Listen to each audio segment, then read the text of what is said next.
When the railroads first cut their way across the wilderness, they didn't just bring industry and progress. They brought accidents, tragedies, and whispers of curses.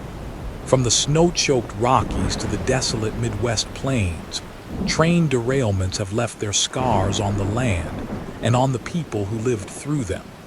Some were caused by storms, some by faulty tracks, and others by human error. But not every story ends with an explanation written neatly in a government report. Some derailments carry a darker shadow, a lingering presence that refuses to be forgotten. Over the years, countless survivors have spoken of things that don't fit into rational explanations. Phantom whistles on lines long abandoned, burning lights racing across empty trestles, and figures standing on tracks where no trains have run for decades. Railroad workers, truckers, and midnight travelers all share the same uneasy truth. When it comes to America's railroads, not everything belongs to the living. And that's what tonight's journey is about. We're not talking about accidents that can be traced to faulty brakes or loose couplings. We're venturing into the hidden side of the tracks, the places where legend and nightmare overlap.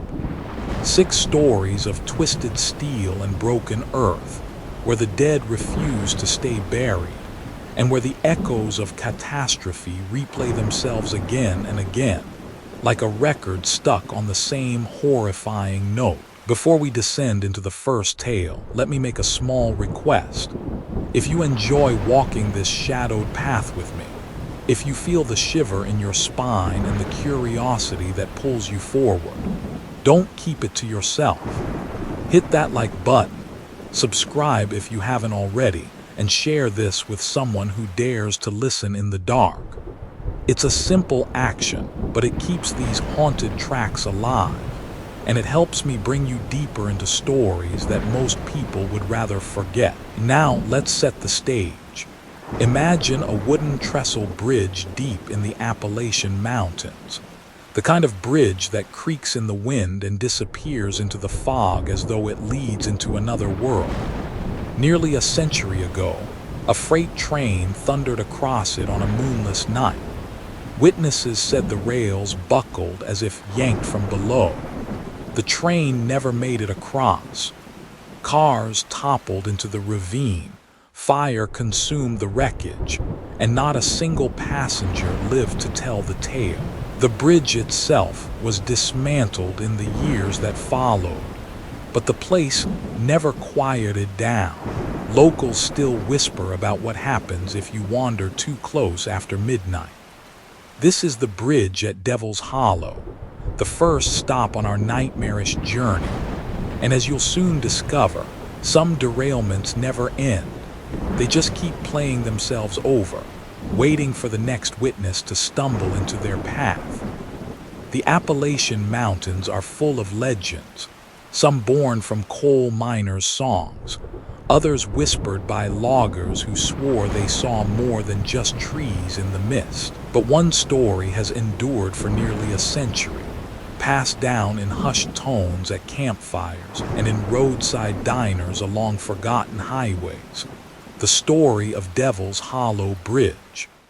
The bridge once spanned a deep ravine not far from the small mining town of Ashbury, West Virginia. Constructed of timber and iron bolts, it was both a triumph of engineering and a source of unease for locals. Even in daylight, the trestle creaked like an old coffin lid, and when fog rolled through the mountains, the bridge seemed to vanish into the white, as though leading straight into the afterlife. On a rain-slicked night in 1924, a freight train carrying passengers, livestock, and cargo thundered across the span. Somewhere near the middle, something happened, something no one could explain. The rails bent upward, like hands snapping the steel apart. The locomotive pitched sideways, cars tumbling into the ravine, wood splintering and iron shrieking as fire erupted in the gorge. Witnesses from the valley said the night sky glowed red and the screams of the dying rose like hymns of the damned. Not one soul survived. The bridge was abandoned, dismantled a decade later, and the forest swallowed what was left. But the stories never stopped. They say on certain nights, when the fog settles low and the air hangs heavy, the bridge reappears. Not in wood or steel, but in sound, light, and something far older than human memory. Nearly 100 years later, in the summer of 2022, a man named Ethan Cole hiked into Devil's Hollow. He wasn't a local, just another adventurer with a camera and a stubborn belief that every ghost story had a rational explanation. His YouTube channel, Urban Legends Unmasked, had built a modest following on skepticism. He prided himself on walking into haunted hospitals, cursed graveyards, and abandoned churches, and walking back out with nothing but footage of dust and shadows. To Ethan, Devil's Hollow was perfect clickbait. Phantom train, century-old wreck, Appalachian ghost bridge. He muttered to his camera as he set up camp. Tonight we prove once and for all that this story is nothing but hillbilly folklore. By dusk the forest was silent. No birds, no crickets, only the sound of the wind sighing through the pines. Ethan pitched his tent close to where the bridge foundations once stood, jagged stone pillars jutting from the earth like broken teeth. At 2:17 a.m., his tripod camera caught the first tremor. The ground beneath his boots seemed to pulse, not like an earthquake, but like something alive, something moving below. He grinned into the lens, whispering, "See, just old ground settling." But then came the sound. At first, distant iron wheels grinding against rails, a high metallic scream echoing through the fog. Ethan froze. The tracks had been torn up generations ago.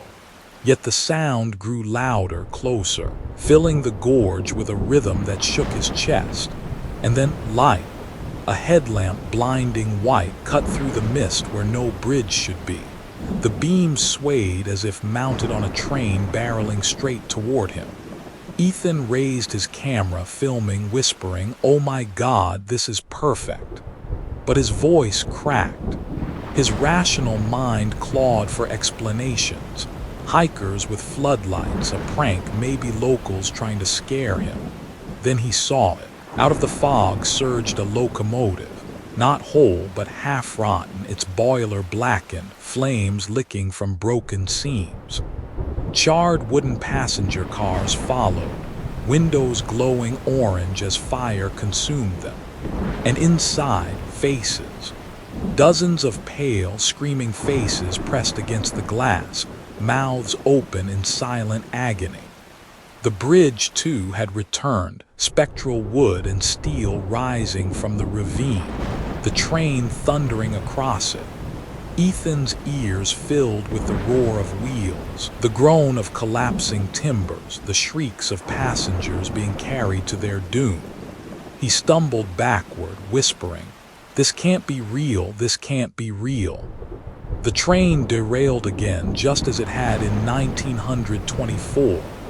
The locomotive pitched violently to the side, crashing into the phantom bridge, cars flipping and snapping, sparks raining through the fog. Ethan felt the heat of phantom fire, smelled the acrid stench of burning flesh. The camera dropped as he covered his ears, though the screams were inside his skull now, rattling his mind. And above them all, he heard one voice, deep and guttural, whispering through the night, "You're next." At dawn, hikers found Ethan's camp. His tent was shredded as though slashed by claws of iron. His equipment was strewn across the clearing, smashed and twisted. The camera's lens had melted as if exposed to fire, but no fire had touched the forest floor. And Ethan himself lay sprawled near the ravine, his body contorted unnaturally, limbs bent as though crushed by wheels. His face was frozen in a screen. The coroner wrote it off as a tragic accident, fall from a ledge, but those who saw his remains whispered otherwise. His chest bore deep parallel grooves as though steel rails had carved through his flesh. Today, if you hike into Devil's Hollow at night, you may hear something strange. Not just the wail of phantom wheels, but the faint echo of a man's voice, pleading, desperate, calling out for someone to turn off the camera. Locals say the bridge doesn't just replay its tragedy. It takes witnesses. Each time the train crosses, it demands one more soul to join its endless wreck. And somewhere in the fog above Devil's Hollow, Ethan Cole rides the rails forever, burning, screaming, a skeptic silenced by the truth. The bridge at Devil's Hollow teaches one thing: some tragedies don't die. They just wait in the fog, hungry for the next soul careless enough to wander too close. But Devil's Hollow is only one stop along America's haunted rails. The truth is, the ghost trains don't stay hidden in the mountains. Sometimes they follow the highways. Sometimes they hunt the living. Truckers on the open road know this better than anyone. Out there, between the endless lines of asphalt and the neon glow of lonely gas stations, they whisper about a different kind of train, one that doesn't need tracks at all. A train that runs parallel to you, keeping pace no matter how fast you drive. A train made of black steel and sparks, born from a wreck nobody remembers, but everybody fears. They call it the Midnight Freight, and if you're unlucky enough to be driving Route 66 at the wrong hour, you might just see its headlight flare in your mirror. And if you do, pray it doesn't derail beside you. Route 66 has been called many things: the Mother Road, Main Street of America, a highway of dreams. For some, it's nostalgia. Neon diners, desert motels, and faded billboards pointing to nowhere. But truckers and night drivers whisper another name, one they don't repeat at the wheel unless the sky is clear and the road is busy. They call it the track without rails. Somewhere between the ghost towns of Arizona and the flat plains of New Mexico, a stretch of 66 runs alongside an abandoned rail line. The track has been dead for decades, rusted and broken, reclaimed by sand and sagebrush. Yet, at midnight sharp, travelers report a sound like grinding steel, the roar of a locomotive keeping pace with them in the dark. It doesn't show up in daylight. It doesn't appear when you're with a crowd. But if you're alone, if the desert wind is cold enough and the moonlight sharp enough, a black freight train will race beside you, wheels throwing sparks on rails that don't exist anymore. And if you look too long, if you meet its headlight in the mirror, you'll never see Route 66 the same way again. In October 1998, Frank Dalton, a long-haul trucker, was headed east with a load of electronics. He was a skeptic, like most men behind the wheel. Rumors were for rookies, not professionals. Ghost trains, just truck stop talk to kill time between shifts. That night, he rolled into the desert outside Gallup, New Mexico. The road was empty, nothing but asphalt stretching under a silver moon. His headlights carved 2 tunnels in the dark, and his CB radio hissed with static. He took a sip of lukewarm coffee and muttered, "Just me, the road, and 18 wheels." Then came the first vibration.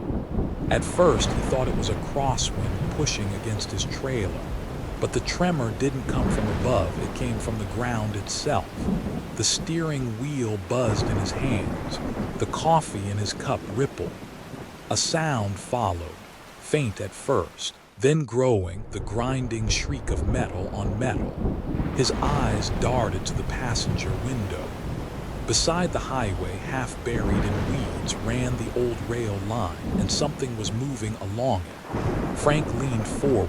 Headlights, not car headlights, not anything he'd ever seen before. A single blinding beam low to the ground, pacing him perfectly. He cursed. No way, this line's been dead for 50 years. But the sound grew louder. Wheels pounding iron, sparks flying, the unmistakable rhythm of a freight train screaming at full speed. The locomotive emerged from the night like a nightmare cut from smoke and steel. Black as coal, its body scorched and rusted, it thundered beside Frank's truck, keeping perfect pace. Flames leaked from its boiler seams, and every window glowed with fire. But what froze Frank's blood weren't the flames. It was the faces. Through the soot-streaked windows of the cars, pale faces pressed against the glass, mouths wide in endless screams. Dozens, maybe hundreds, all staring at him as if begging for help. Their eyes were hollow, their expressions twisted in agony. Frank gripped the wheel tighter. Jesus Christ! The radio on his dash crackled to life, though no one was broadcasting. A voice, distorted, hissed through the static. "Get off the road." Frank slammed the dial, but the voice came again, layered, many voices overlapping.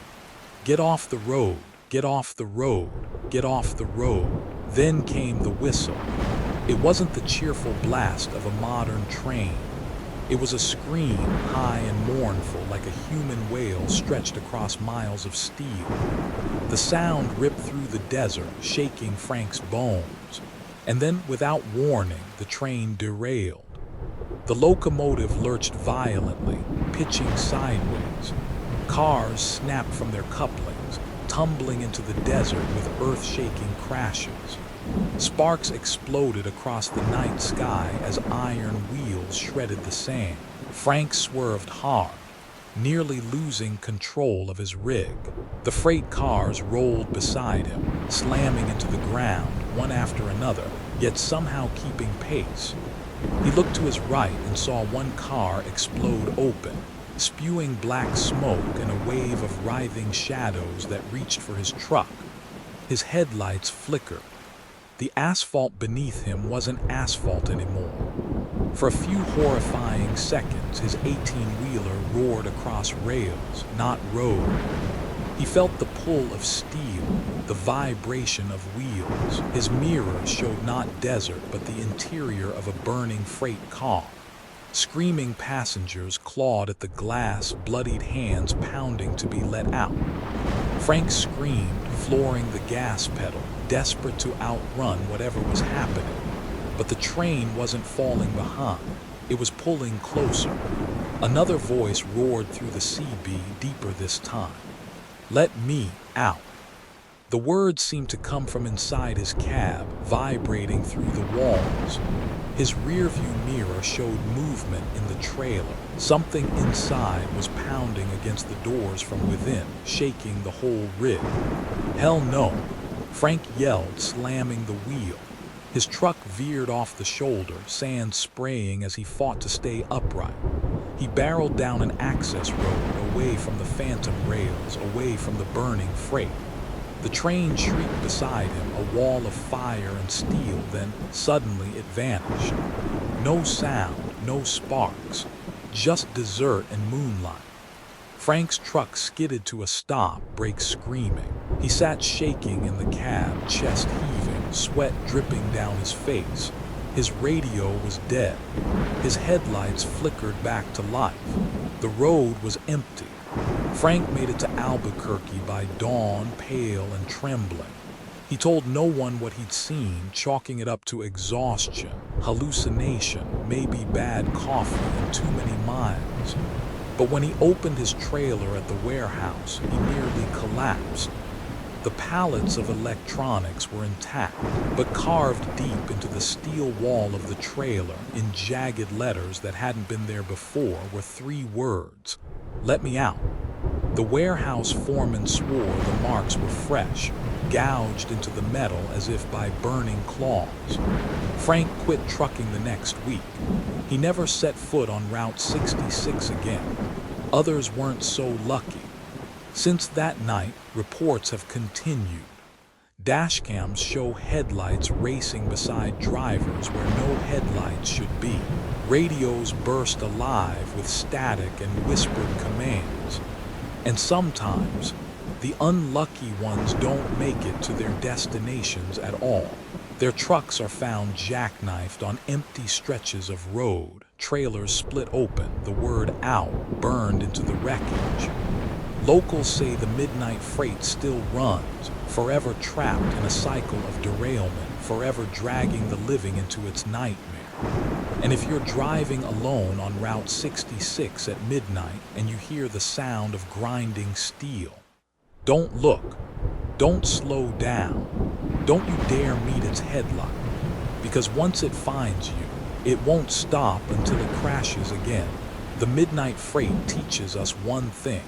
Sometimes, the rails don't need to exist for the train to find you. Out on Route 66, the desert hides a locomotive that derails again and again, dragging the living into its endless crash. But not all ghost trains roar with fire and steel. Some move quieter.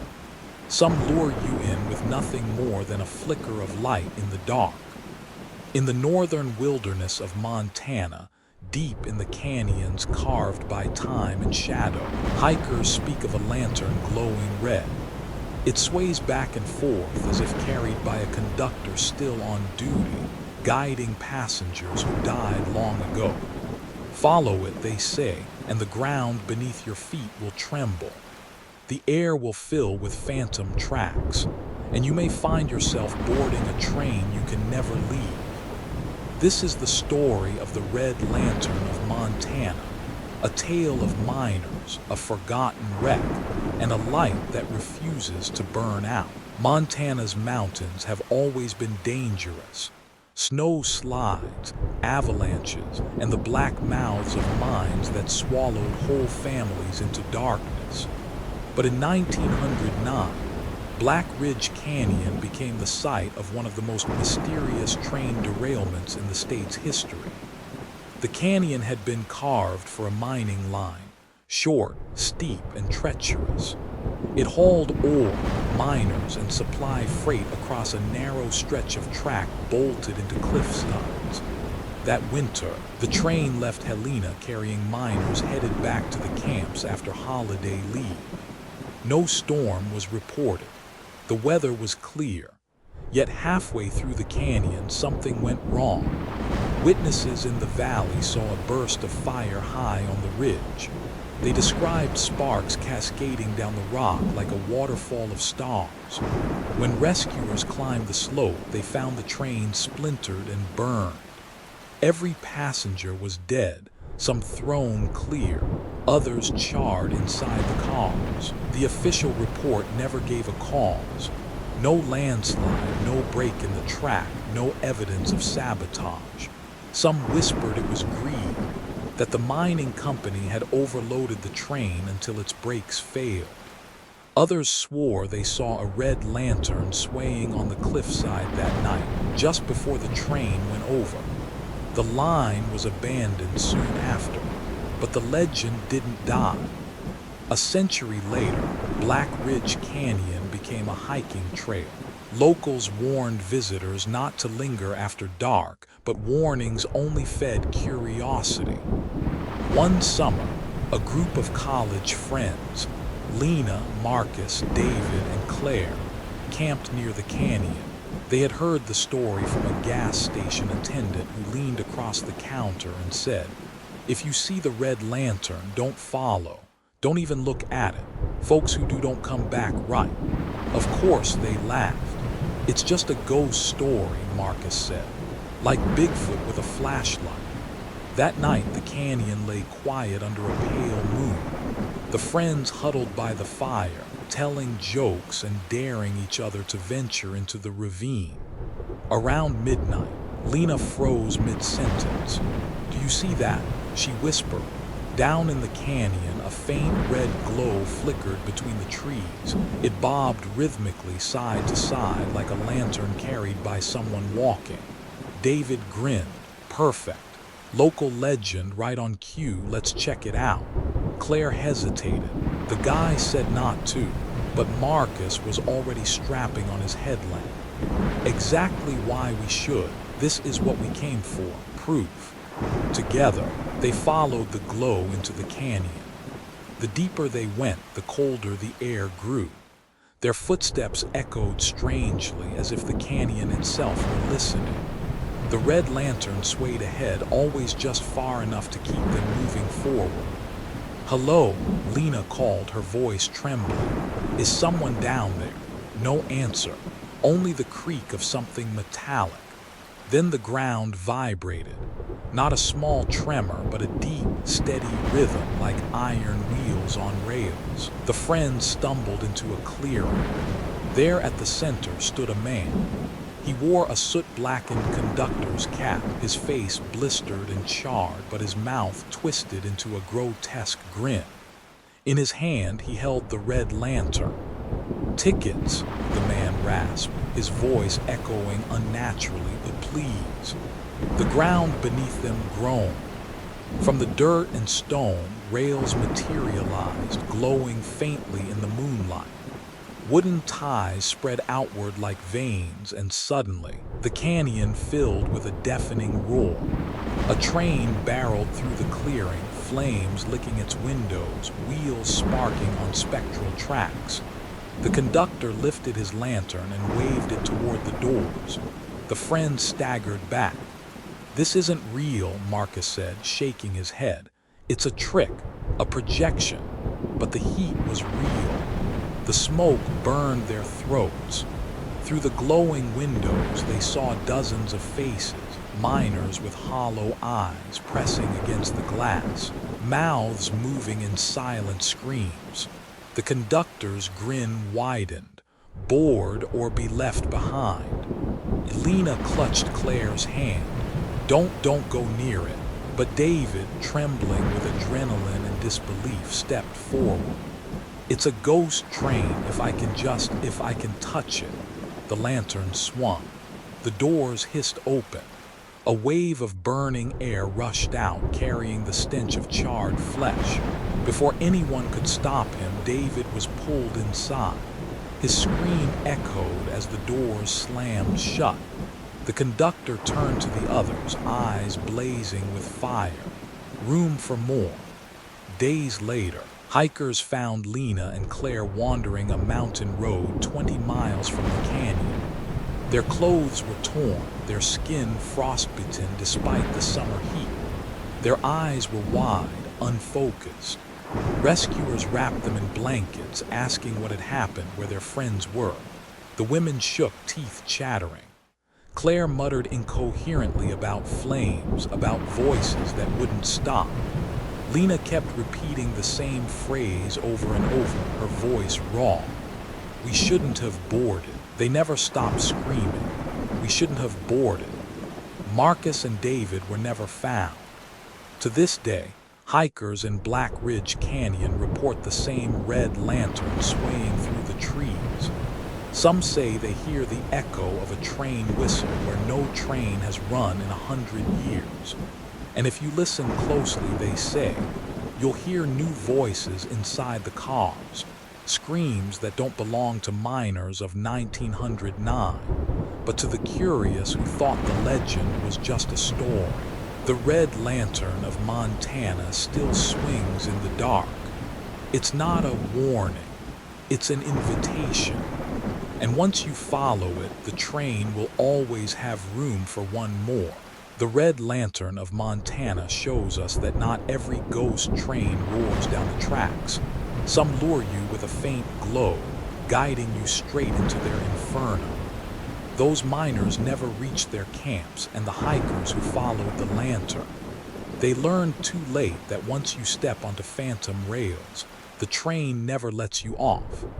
But Montana isn't the only place where the dead ride the rails. Sometimes, the wreck doesn't vanish into wilderness canyons. It stays in plain sight, festering in the middle of a city. In Chicago, where steel meets skyline and the rail yards stretch for miles, there's a place locals refuse to trespass. The switches are rusted, the tracks twisted, and graffiti screams warnings no one takes seriously until it's too late. They call it Switchyard 13. Urban explorers think it's just another forgotten yard, until the whistles start. And once you count them, the trains begin to move again. Chicago is a city built on steel. Its skyline rises like sharpened teeth.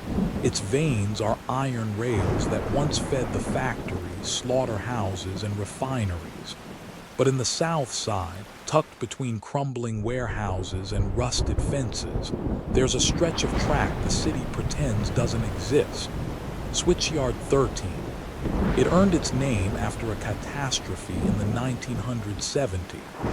A night freight loaded with tanker cars barreled in too fast. The switch failed.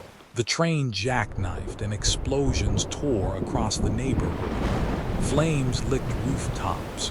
Windows shattered for blocks. Dozens were killed, some incinerated, others crushed beneath tankers that split open like tin cans.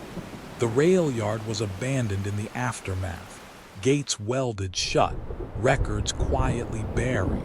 But the dead left their mark. Urban explorers who sneak through the fences say the yard never sleeps. They claim to hear whistles echo through the night air, even though no rails connect to Switchyard 13 anymore.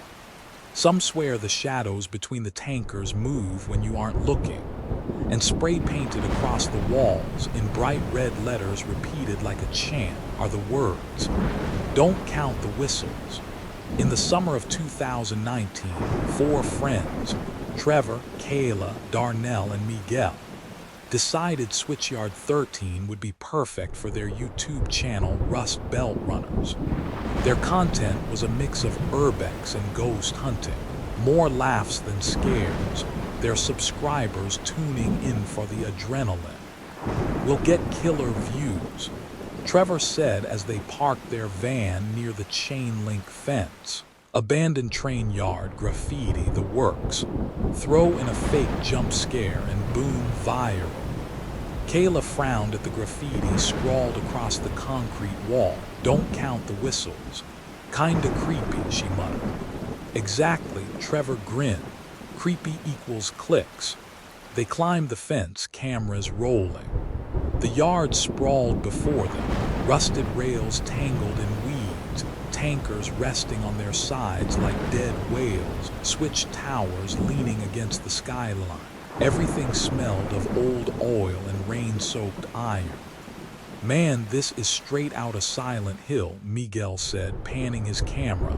"Perfect," Trevor replied. "Remember, keep the flashlight steady. Our audience eats this atmosphere up." They walked deeper, boots crunching glass and gravel. The air grew heavy, muffled, as if the city outside had vanished. Somewhere in the distance, faintly, came the sound of a whistle. Kayla froze. "Did you hear that?" "Just a car horn," Trevor said quickly. "We're near a highway." But the others weren't so sure. An hour passed. They filmed graffiti, climbed a tanker, joked about hauntings. Their laughter echoed unnaturally, bouncing back louder than it should. Then, woo, a long, sharp whistle sliced through the dark. Kayla lowered her camera. That wasn't a car horn. Darnell smirked. Maybe a factory alarm. But then a second whistle followed, shorter, closer. Woo. Trevor raised his flashlight toward the rails, but the beams cut only weeds and rust. "Relax, just ambience." The third whistle came, shrill, piercing. The ground vibrated beneath their feet. Kayla's hand shook as she whispered, "That's 3.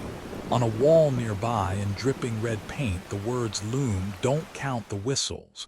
"Guys," Miguel said, backing up, "I think we should go." But Trevor was grinning into his camera. "Are you kidding? This is gold. Haunted train yard. Ghost whistles, our views are gonna skyrocket." Then came the fourth. Woo! It rattled the broken tankers. Dust poured from the beams above. The air grew hotter, smelling of scorched metal. Kayla hissed, "Trevor, shut it off, let's leave." But before anyone moved, the fifth whistle screamed. Woo! So loud the cameras glitched, audio tearing into static. On their screens, something appeared. Through the static, through the glitching pixels, the cameras showed movement the naked eye couldn't. Rail cars, tankers sliding across tracks that weren't there anymore. "Holy, do you see that?" Miguel shouted, staring at his viewfinder. There's a train. But when he looked up, the yard was empty, only rust and weeds. Through the cameras, though, the phantom derailment replayed. Tankers tipped, sparks erupted, shadows ran screaming before being crushed under iron wheels. The explorers screamed too, but not with laughter. A tanker appeared inches from Kayla, on screen only, sliding toward her. She stumbled back, her camera jerking wildly. Trevor yelled, "It's in the feed, it's only in the feed." But the ground didn't agree. It shook violently, gravel rattling, steel groaning. A wave of heat rolled through as if the derailment was happening all over again. Darnell dropped his camera and bolted, but froze mid-step. In front of him, on the ground itself, shadows moved, dozens of them, human-shaped, writhing, crushed flat and rising again over and over. Their faces were smeared silhouettes, mouths stretched wide in silent screams. "Run!" Kayla shouted. They did. Cameras bobbing, feet pounding, but the yard seemed endless. No gate, no fence, just walls of tankers and rails materializing then vanishing. Behind them, the whistles shrieked again.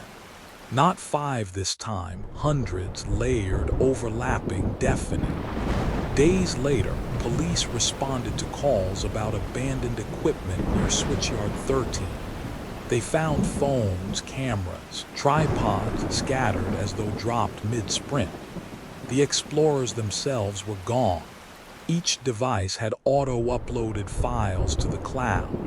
Every video ended the same way. 5 minutes of screeching metal as if a derailment was tearing the city apart. Then faintly at the end, the explorers' screams. Not just screams of fear, screams of crushing. Screams that cut off mid-breath. Detectives who reviewed the footage refused to speak about it. One officer resigned after describing a final frame on Trevor's camera. His own reflection in the lens, wide-eyed, with a tanker wheel frozen inches above his skull. No bodies were ever recovered. The city keeps the yard sealed, but explorers still try to sneak in. Some claim they hear whistles before they even cross the fence. Others say the files they record inside never make it back out. The footage corrupts, leaving only static and the faint echo of rail cars screeching into the dark. And the graffiti still waits on the walls, bright red despite decades of weather. Don't count the whistles, because once you hear 5, the train has already chosen you. Switchyard 13 proves one thing. Sometimes the past doesn't stay buried beneath rust and weeds. Sometimes the wreck repeats itself forever, bleeding through cameras and pulling the living into steel wheels that should have stopped turning decades ago. But not every ghost train is trapped behind fences or locked away in forgotten yards. Some of them still ride the open road. Ask the long-haul truckers who cross the Rockies at night. They'll tell you there's a tunnel on Interstate 70 in Colorado where the asphalt feels wrong, where headlights flicker and the air grows heavy. In the mirrors, they don't always see themselves. They see a man in a soot-stained cap, his face lit by the glow of an engine that hasn't run for a century. He doesn't smile. He doesn't wave. He just stares, waiting for you to make the wrong move. And when he takes the wheel, you never make it out of the tunnel. This is the story of the phantom engineer of I-70, a haunting that proves some derailments don't need tracks at all. Colorado's Interstate 70 cuts straight through the Rockies, a ribbon of asphalt threaded through stone. Its tunnels are feats of engineering, miles of carved granite lit by pale fluorescent lights. For most drivers, they are a brief relief from the cold mountain wind. But for truckers who have spent years behind the wheel, those tunnels are something else entirely. They whisper about an apparition, an engineer in a soot-stained cap, his face blackened with coal dust, his eyes burning like furnace coals. He doesn't appear beside you on the road. He doesn't stand on the shoulder. He appears in the rearview mirror, sitting in your cab as if he's been there the whole time. And when you see him, the tunnel changes. The road stops being asphalt.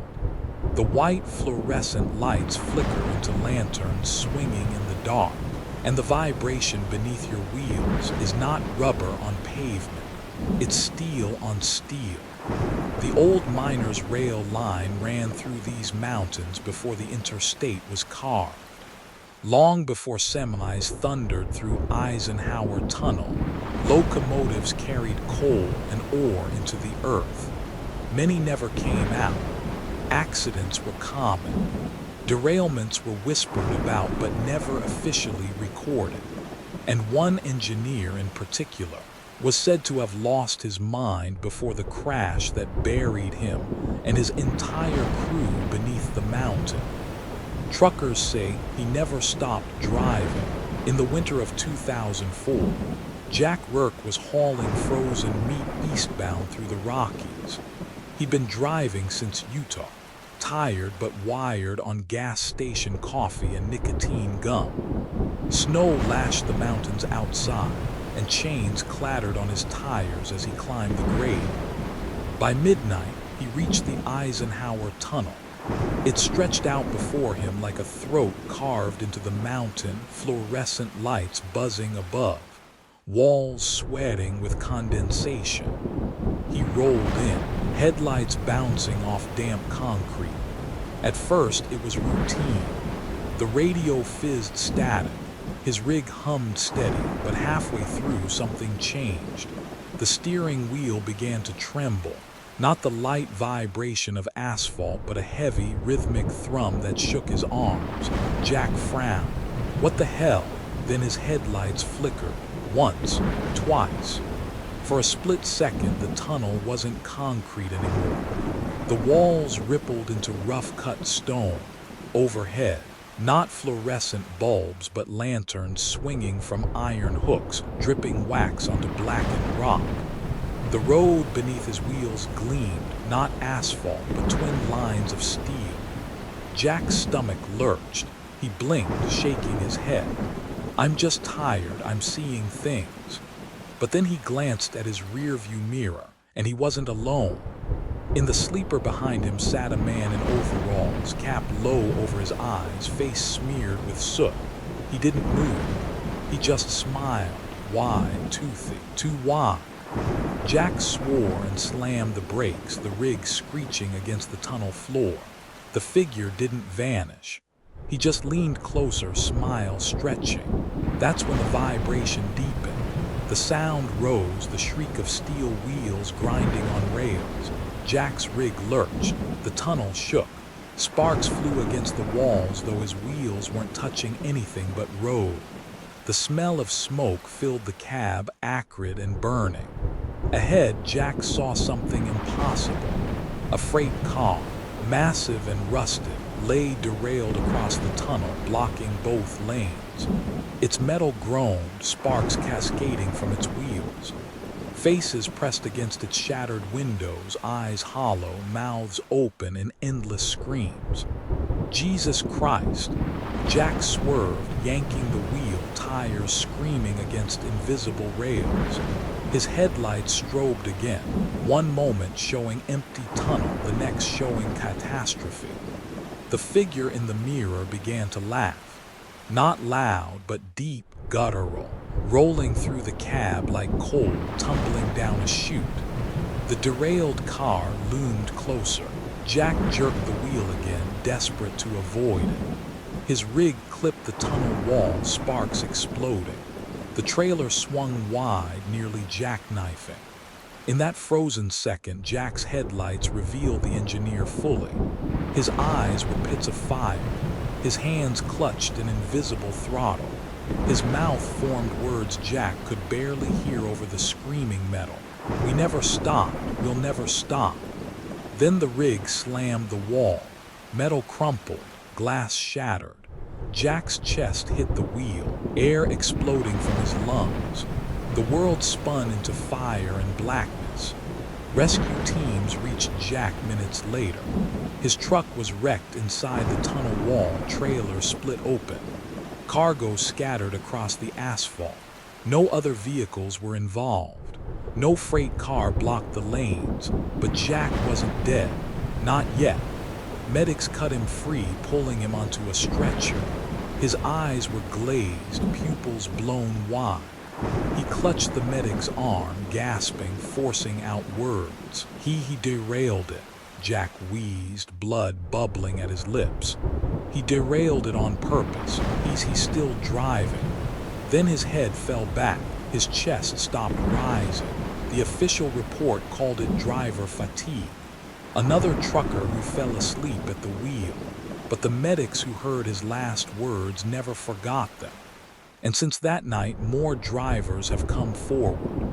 They speak of headlights flickering in the tunnels, of asphalt turning into rails, of a man in a soot-stained cap sitting silently in their mirrors, smiling, waiting for them to make a mistake. Most make it through, some don't.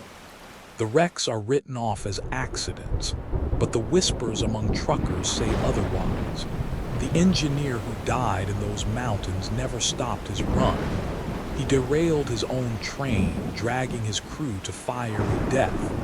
And now, every so often, he climbs behind the wheel of another vehicle, steering it toward the same fate.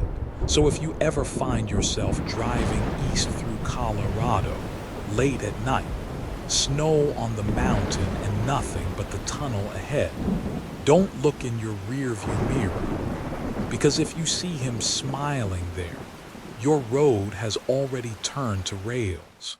The phantom engineer of I-70 reminds us that some wrecks don't end with twisted steel and a wreck report. Some conductors refuse to give up their routes, driving long after their bodies are buried, steering anyone unlucky enough to cross their path straight into disaster. But not every haunting belongs to the mountains or the highways. Some ghosts prefer the river valleys, where the water remembers. On the Hudson Line in New York, commuters whisper about one particular wreck from the 1980s. A derailment that hurled passengers into the freezing river, leaving bodies lost to the current. Most were named, buried, mourned, but one wasn't. A woman in a red coat seen waving just before the crash. Her name never appeared on the passenger list. And yet, decades later, riders still see her, sitting silently in the last car, dripping wet, staring straight ahead as if waiting for the train to derail all over again. This is the story of the last passenger Hudson Line. The Hudson Line follows the river like a shadow, carrying thousands of commuters each day between the city and the northern valleys. It is one of the oldest rail corridors in America, its tracks etched into the cliffs and riverbanks, its trains speeding past towns that still live and die by the schedule. But ask the old-timers about the night of December 14th, 1983, and their faces will tighten. That was the night the 11:45 p.m. northbound derailed near Spite and Dival. The tracks curved too sharply, or so the report claimed. The conductor swore he hit the brakes, but the steel shrieked, sparks flew, and the train leapt the rails like a living beast. Several cars plunged into the icy Hudson. The water swallowed them whole. Dozens drowned, trapped behind glass and iron. Rescuers worked for hours, pulling bodies into the freezing night. But in every story told by survivors, one figure stood out: a woman in a red coat. Witnesses claimed they saw her on the platform before departure, waving with a strange stillness. Some swore she was in the car just before it went under, staring calmly out the window. Others swore they saw her on the embankment, gesturing as though warning the train to stop. Her name was never on the passenger manifest. No missing person matched her description, and yet every account agreed on the same details: mid-30s, dark hair, pale skin, a brilliant crimson coat that glowed like a flare against the winter night. She was never recovered, and so the commuters began to whisper of the lost passenger.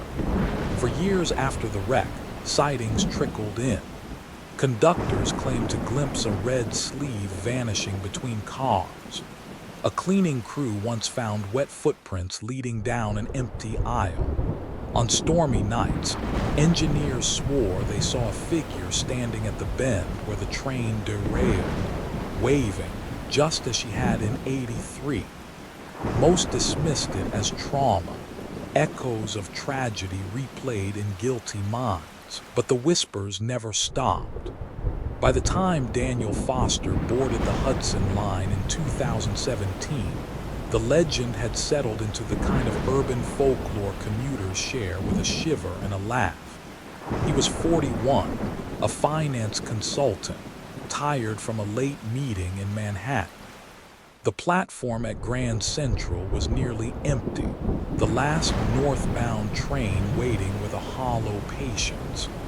He slid into a seat near the back, set his briefcase beside him, and leaned against the cold glass. Outside, the lights of the city blurred into streaks as the train lurched into motion. It was quiet, too quiet.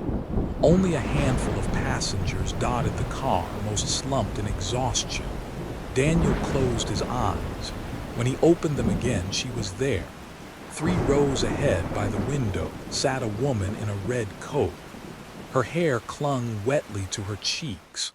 Her coat dripped onto the floor, though no snow or rain had touched her boarding platform. She sat perfectly still, staring out the window at the black water sliding past. Daniel's chest tightened.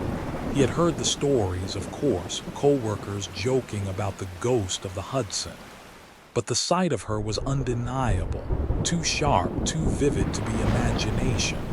He tried to speak, to clear his throat and ask if she was all right, but the words stuck. His reflection in the window seemed pale, thinner, as if the heat was draining from him. The woman turned her head, slowly, deliberately. Her eyes met his. They were empty pools of river water reflecting no light. The train rattled harder than usual, the lights flickering. Daniel gripped the armrest. The car seemed colder now, breath misting in the air. Other passengers shifted uneasily, pulling coats tighter, yet none of them seemed to notice the dripping woman. The sound of the tracks grew louder, deafening, echoing like metal screaming underwater. Daniel blinked, and the aisle warped. The clean fluorescent light above bent into lantern glow.